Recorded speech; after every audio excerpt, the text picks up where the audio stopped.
Hello, everybody. Something that has been incorporated into every day of my life now is meditation. It sounds a bit like I, I, these videos are they're supposed to be down to earth because I like to think that's the type of person I am. So I try and be honest, and I think there's a bit of a stigma attached to meditation. If you mention it, people go, meditation, you artsy fartsy kind of. Do you know what I mean? It's got a little bit, especially it might be a Northern England type of thing, but I wouldn't go telling everybody that I do this. Um, Not for fear of reprisal, but you have to pick. You have to be wise in the conversations that you pick. You've got to know when certain people are going to react a certain way. But I think it's becoming more accepted now in mainstream as being a very fruitful exercise. Not necessarily exercise as in physical, but exercise as in activity. Shall we? A fruitful activity is probably the best way of putting it. But I just wanted to try and stress the importance of it for anybody that isn't undertaking regular meditation or any kind of meditation. I started reading spiritual books just over 5 years ago, and I kind of missed the boat a little bit because even though I had a bit of a sort of shift in consciousness, shall we say, when I started reading these, I didn't practice meditation like I should have done, and I kind of gave up after a little while. It's only within the last year that I've started doing it on a regular basis, and then it's become more apparent to me just how important it is.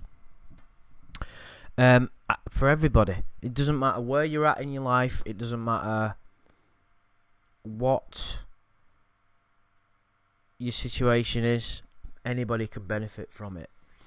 There are pitfalls. There are negative aspects, not necessarily to the actual to meditation, but things that are byproducts of meditation and doing it the wrong way, and it can produce some negative states of mind which can be necessary. So there's hundreds and thousands of videos on meditation, people that have practiced it a lot more than I have. However, like I said, I approach it from quite a down-to-earth kind of way, so hopefully someone will get something out of this. But I did make a sort of analogy in a previous video. I can't remember which one it was, but I sort of compared, undertaking spirituality and not meditating. I sort of compared it with going on the driving range, playing golf, going on the driving range, hitting the ball, getting 200 meters and going, yeah, that's great, but never going on a golf course. That's the difference. Now, anybody that's listening to this has got some interest in self-inquiry, because that's really all spirituality is. I don't go a day without meditating or reading parts of a spiritual book or listening to some kind of spiritual podcast video. Because, my ego, for anybody that knows me, will know that it still comes to the surface every now and again, but when it does, I'm always aware of it. So it never totally takes me over. Well, every now and again it does. I lose it a little bit and go, shit. But meditation can help you get rid of the ego. And it's not an easy path, because virtually everybody you'll come into contact with, well, everybody, unless you're fortunate enough to, know an enlightened master, will have an ego in some degree. And if you diminish your ego completely, you will be an outsider. I've started noticing it massively in my life now. The people that I used to hang about with and the conversations that I used to have and the activities that I used to like doing no longer interest me. So there's certain people whose company I just don't enjoy anymore.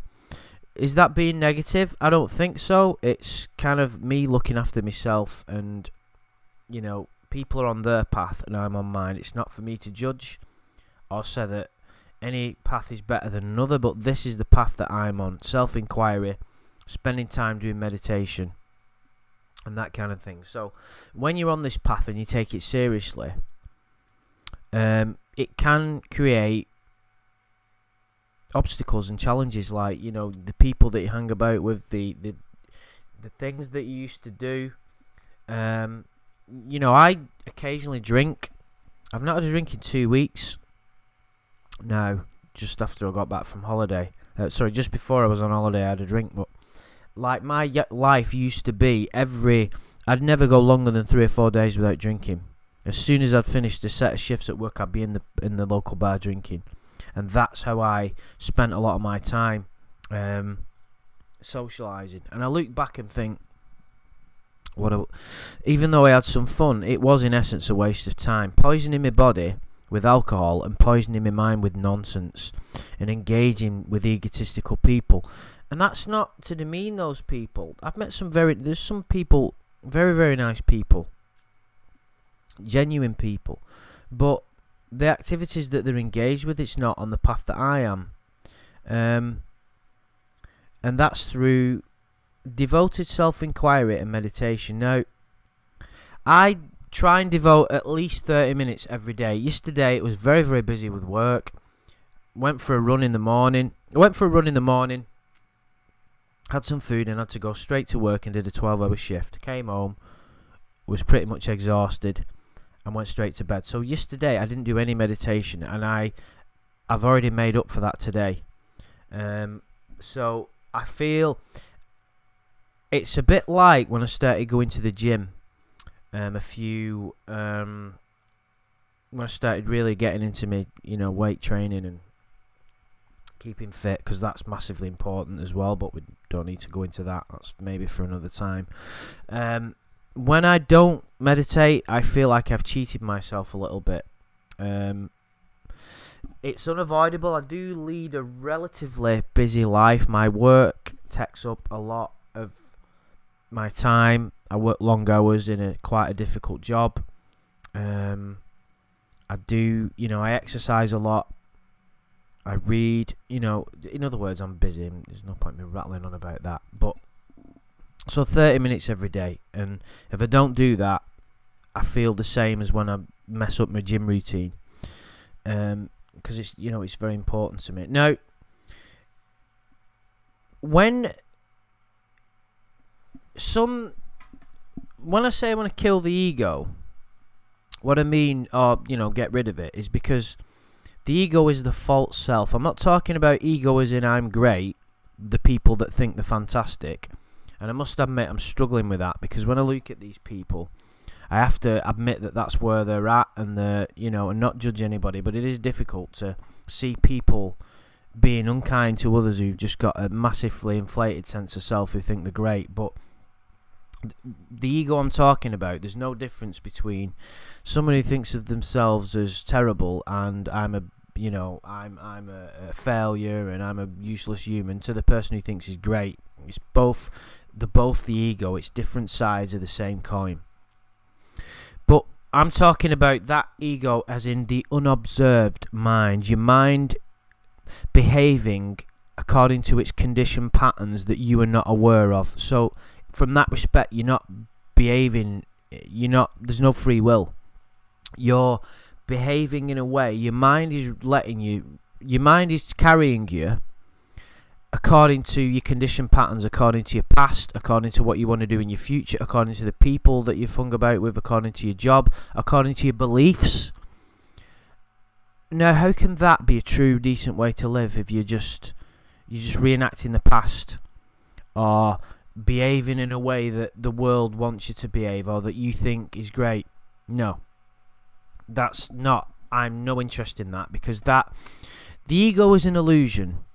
So how can living an illusion be good in any way? It isn't. I've gone through massive changes. Like, it's can be a bit scary. The things like, I don't watch TV very, very. I can't even remember the last time I sat down and watched TV.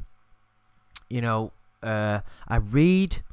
I occasionally play this puzzle game I've got on my PC, like a strategy game, because I find it focuses the mind, and I get enjoyment out of it at the same time. And having fun is something that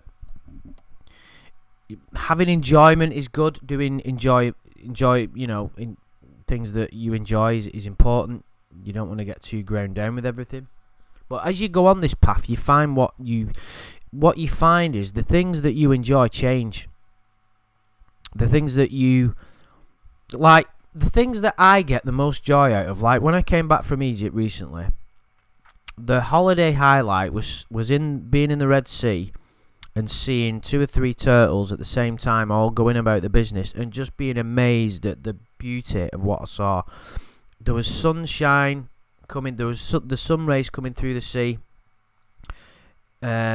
reflecting on the corals that were all these amazing different colours. There was thousands of these tiny little silver fishes all around me that were reflecting in the sunlight, and there were these turtles below me that were kind of swimming. It was just beautiful beyond belief. Now that means more to me than any amount of women I might be able to pull, or any amount of money I might be able to obtain, or any medal or pat on the back, or you know, whatever I might get through work or anything like that, or any kind of anything. That seeing and experiencing real beauty and nature is just, that's what I get the most enjoyment out of. Genuine interactions with other humans and seeing things like that and just being genuine. That's the kind of thing that interests me the most now. As opposed to, you know, what might be perceived as a success. And, you know, you've got to ask yourself, what is success? Is success creating a multi-million-dollar business and creating suffering for the people around you whilst you're doing it, and having a singular goal and stepping on people, and then being able to afford the yacht whilst creating misery around you and then dropping dead a year later? Is that success? No, it isn't. Success is your state of consciousness. It's about you flowering in consciousness as a human, and meditation is a massive tool to do that. So meditation is a very strange thing. It's kind of a paradox, really, because it can be incredibly difficult to do, but it's also the easiest thing in the world to do at the same time, because what you are doing is nothing. You are sitting down, like the image you see, sit down in silence. Don't have to be in silence, but I find it a lot easier. You're sitting down in silence, in darkness, with no sound. Well, obviously no sound, silence. You're sitting down in isolation, in silence, in darkness, doing nothing and thinking about nothing. So what you are doing is nothing. You are forgetting yourself. No thoughts. Now that you are doing nothing. So how can that be the hardest thing to do? Because as human beings, we are not used to doing nothing. Now, when we sit there with no thoughts, in silence, in isolation, you are more yourself than you have ever been at any point in your life. That you, the no thought, the awareness, that is you in your essence. Nothing else. You're not your mind, you're not your beliefs, you're not anything of that. You are the core. The core of you is stillness and silence, and you are focusing on that.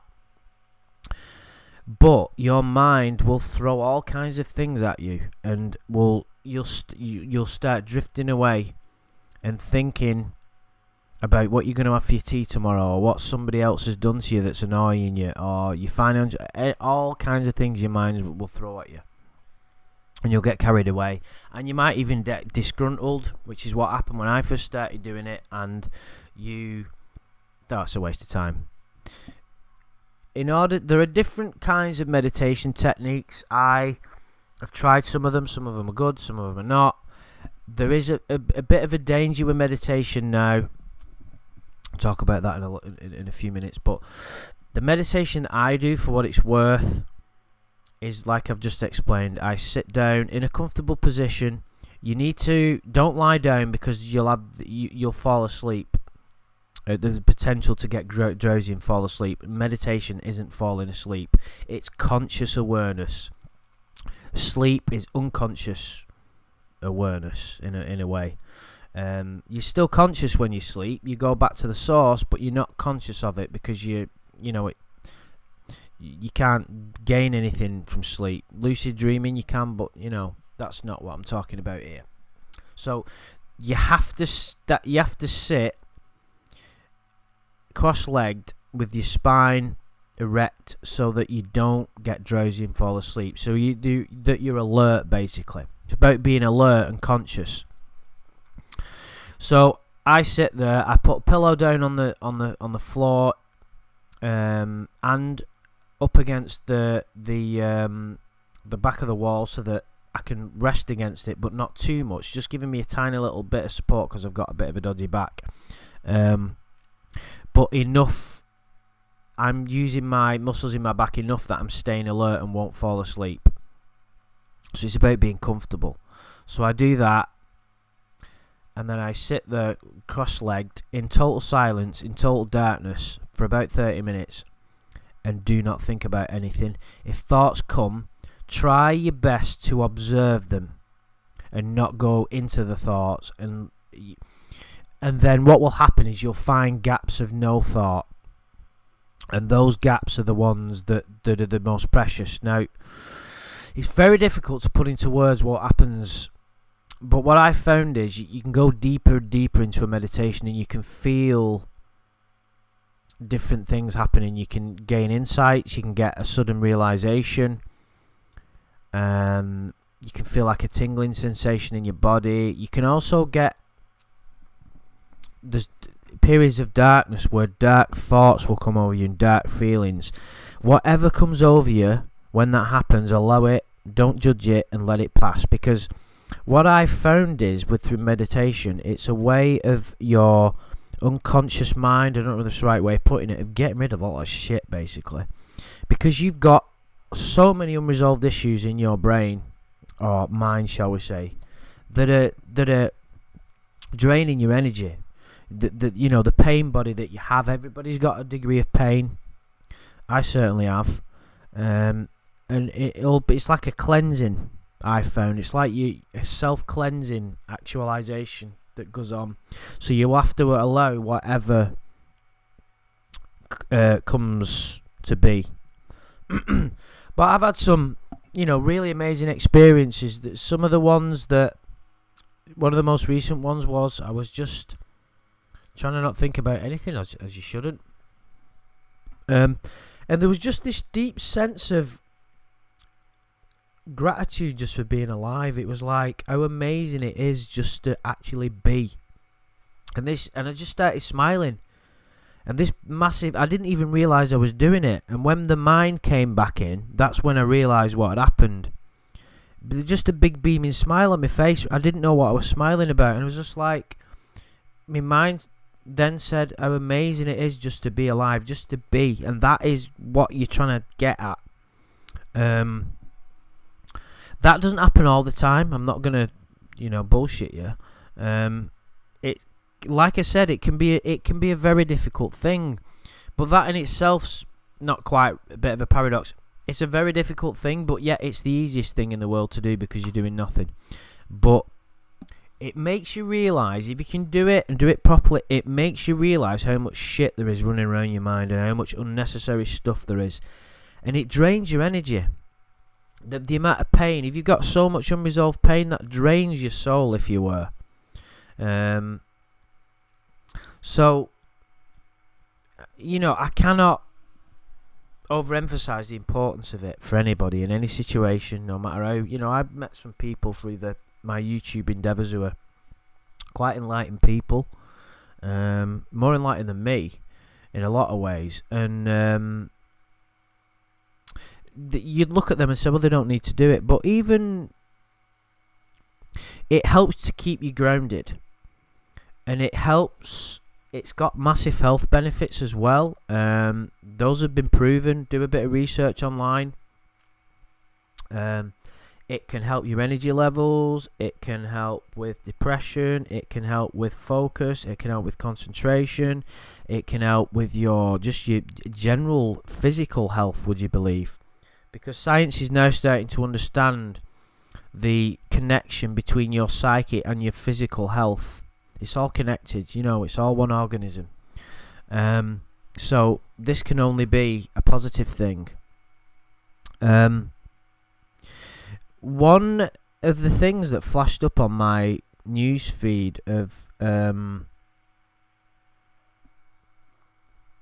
I was flicking through social media, which I try to do as less as possible these days.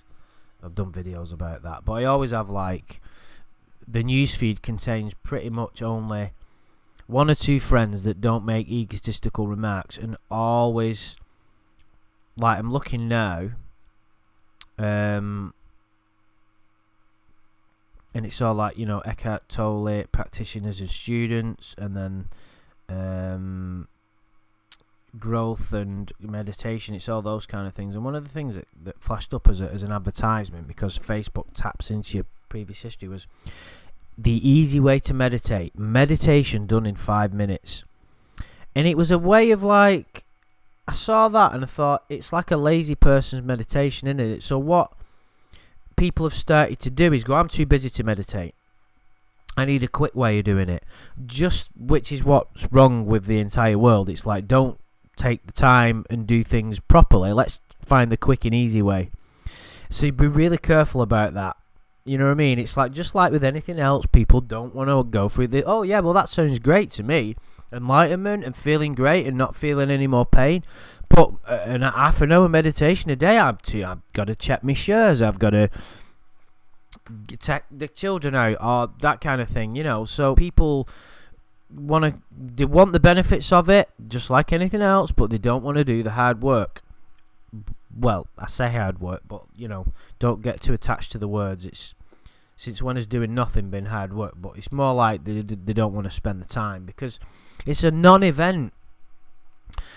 And you have to get to a certain level until you find it fruitful, because I could now stop doing this video and go and put my PS4 on and play Grand Theft Auto. What a fucking waste of time that would be.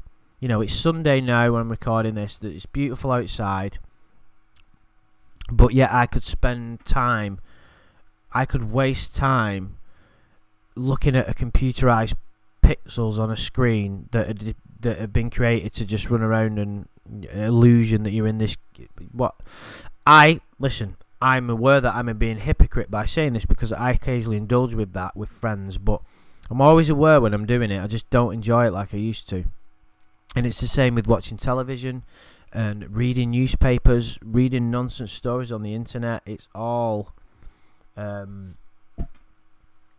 got to be very careful about who you spend the time these days. So yeah, meditation, be careful. If you're interested in it, don't get sidetracked by these quick and easy ways. If you want to grow in consciousness and you want to live in the truth, take it seriously. Reading spiritual books is great. They're great pointers, and it can point you in the right direction. But like I said, it's like going on the driving range and then not playing golf. You can, it's great. You can have a bit of fun. You can get some insights. You can exercise a little bit. But really, what is the point unless you're going to have a game of golf? That's the way I look at it. So if anybody listening to this has got any insights or has any experience in doing this, anything they'd like to share, I'd really appreciate it. And I appreciate you listening to this. And if you've not already, please subscribe and just hit a like if you like the video, and I'll speak to you soon.